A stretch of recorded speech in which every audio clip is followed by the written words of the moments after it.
dan langsung kepada Bapak Christian Sohilait untuk memaparkan materinya mengenai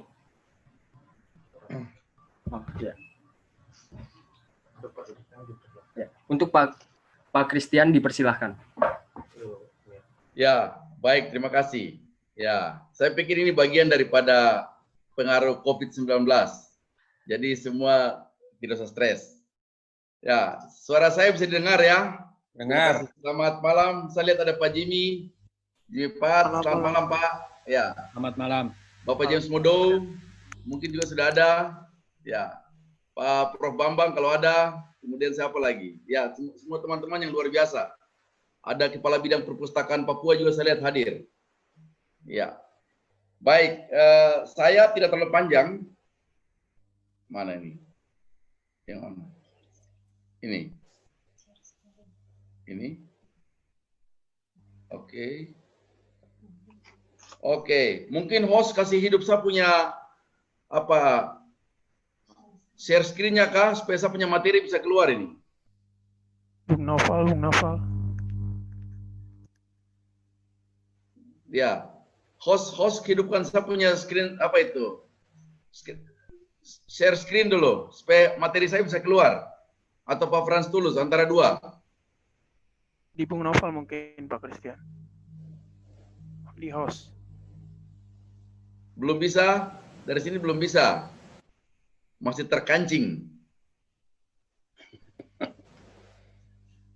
Harus hidupkan dulu baru saya punya materi bisa muncul. Kalau tidak bisa keluar.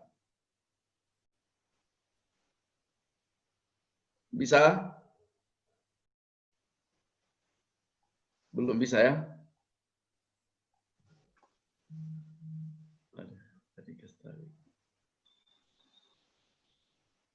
Ya, belum bisa. Materi saya belum keluar. Harus host kasih hidup dulu.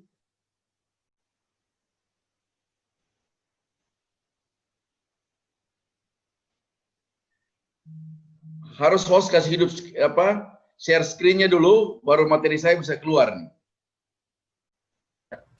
Pak, silahkan dicoba Pak, apakah sudah bisa di share screen? Oke, thank you. Sip. Mantap. Ya. Baik. Ini kita mulai ya. Oke. Bisa dibaca ya? Saya kasih full screen dulu. Ya, bisa ya? Pak Frans bisa baca? Siapa bisa lanjut? Oke, baik, kita lanjut. Jadi terima kasih karena teman-teman kasih saya materi ini. Ya, GMNI punya acara yang luar biasa menurut saya hari ini. Dan hari ini memang kita masih diperhadapkan dengan masalah-masalah yang sebenarnya juga masih menjadi pergumulan kita bersama, yaitu literasi. Begitu. Ya, saya lanjut. Ini saya sampaikan saja secara umum masalah pendidikan dan literasi Papua. Sebenarnya masalahnya banyak, tetapi kita mau sampaikan saja. Juliana, tolong saya.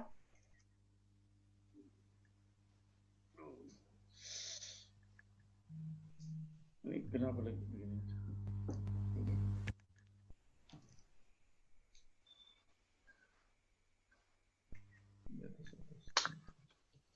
Jangan jawab boleh terus.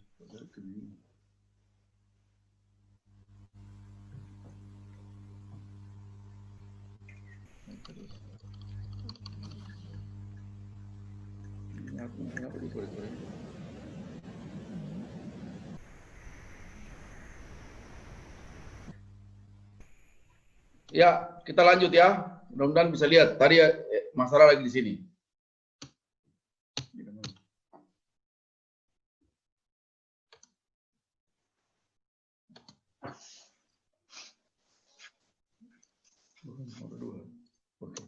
Oke.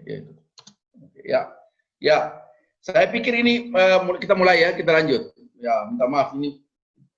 Begitu. Ya. Oke, pertama itu kita punya masalah di pendidikan itu masalah SDM. Kemudian masalah sarana prasarana. Kemudian lingkungan, regulasi, komitmen. Ya, saya mungkin cepat saja. Ya. Pertama SDM hari ini saya kasih contoh misalnya kita di ini, kami ada punya 18.000 guru hari ini. Tetapi waktu COVID-19 tiba, itu semua menjadi masalah. Karena dari 18.000 guru-guru ini, tidak semua bisa menguasai IT dengan baik. Kalaupun mereka ada HP, itu susah sekali. Ya, mereka harus bagaimana caranya masuk, bagaimana cara masuk Zoom, cara macam-macam.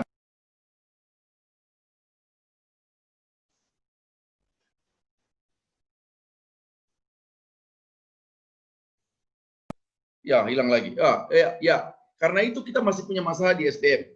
Yang kedua, sarana prasarana.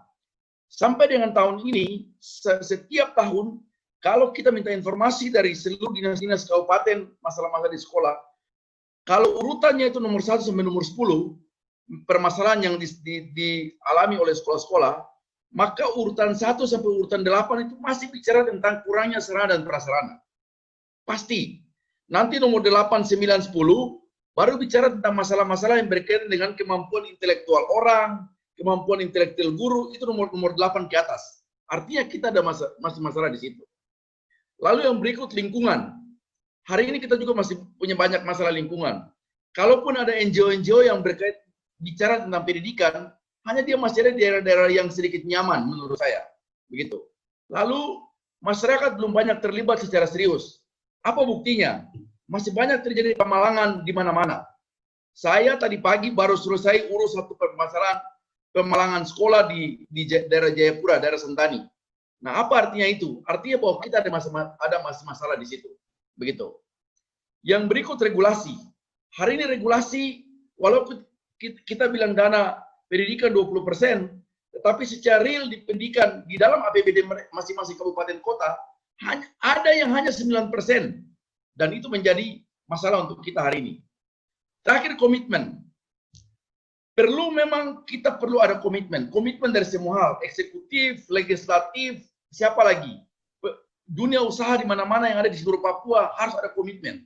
Baru bisa pendidikan ini berakhir. Itu di masalah pendidikan. Di literasi, ini kita punya masalah. Masih ada buta huruf. Minat baca berkurang. Belum ada penerbit paten yang ada di Papua. Baca belum jadi budaya. Lebih banyak orang senang jajan, jalan-jalan, kemudian main HP daripada baca. Dan ini masih menjadi masalah. Tenaga pustakawan terbatas. Nah, saya ada data-data bagaimana masih adanya buta huruf. Saya kasih contoh misalnya data statistik tahun ini 2019, itu angka buta huruf untuk seluruh Papua.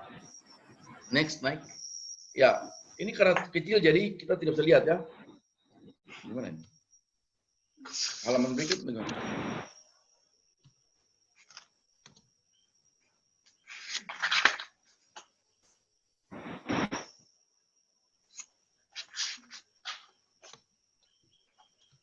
Sabar ya, masalah lagi nih. Memang COVID ini bikin masalah ini. Ini. Ya, ini angka-angka yang saya pikir angka-angka yang coba kita lihat bersama-sama. Hari ini kalau kita lihat angka buta huruf 15 sampai 19 tahun, 20 sampai 24 tahun, ini angka data dari statistik yang saya lihat.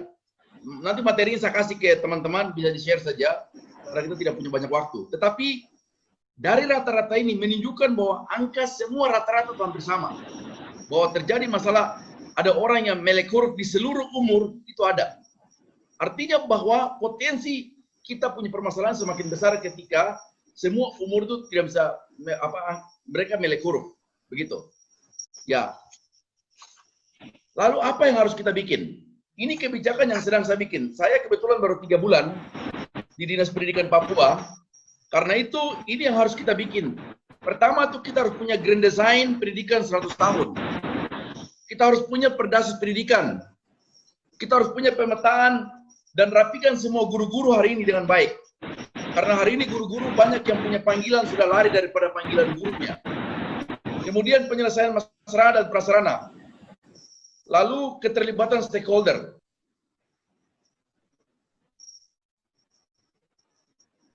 Nah, ini yang harus kita lakukan. Di literasi, budaya baca ini perlu ditingkatkan. Saya sedang melakukan pendataan di seluruh perpustakaan di seluruh Papua. Sekolah-sekolah sebenarnya di seluruh Papua ada beberapa perpustakaan. Perpustakaannya jalan atau tidak? Apa masalahnya? Kemudian pribadi-pribadi punya perpustakaan berapa banyak? Perguruan tinggi. Saya sampaikan untuk teman-teman perpustakaan di Jayapura begini. Kalian cari buku yang paling tidak, yang sedang dicari-cari di seluruh dunia. Lalu ketika orang-orang di seluruh dunia mau susun S3, mau jadi prof, mau jadi S2, lalu mereka butuhkan satu referensi, lalu ada yang memberikan rekomendasi, referensi buku itu hanya ada di Papua. Ketika itu jadi, maka saya pikir perpustakaan berhasil. Kalau tidak usah bicara tentang perpustakaan. Yang kedua, hari ini dia tidak menjadi lagi, orang tidak semangat lagi ke perpustakaan. Perpustakaan bentuk perpustakaan kita sudah tidak semangat pergi ke perpustakaan, lebih baik pergi ke mall. Nah, ini sarana dan prasarana kita siapkan dengan baik. Sehingga satu waktu Polantas akan sibuk urus orang-orang di Papua pergi ke perpustakaan. Lantas akan urus sibuk. Nah, itu yang kita mimpi kita ada di situ. Ya, next.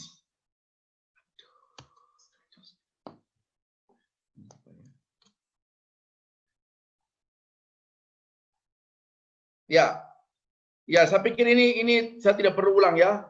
Kalau macam-macam literasi, ada literasi dasar. Hari kita perangi literasi dasar. Kemudian literasi media. Saya tadi malam ada bersama-sama dengan teman-teman GWN dan teman-teman untuk mengikuti literasi media. Banyak yang menulis, banyak di koran, di mana-mana. Literasi visual, literasi perpustakaan, ini menjadi masalah. Tapi juga literasi teknologi. Next.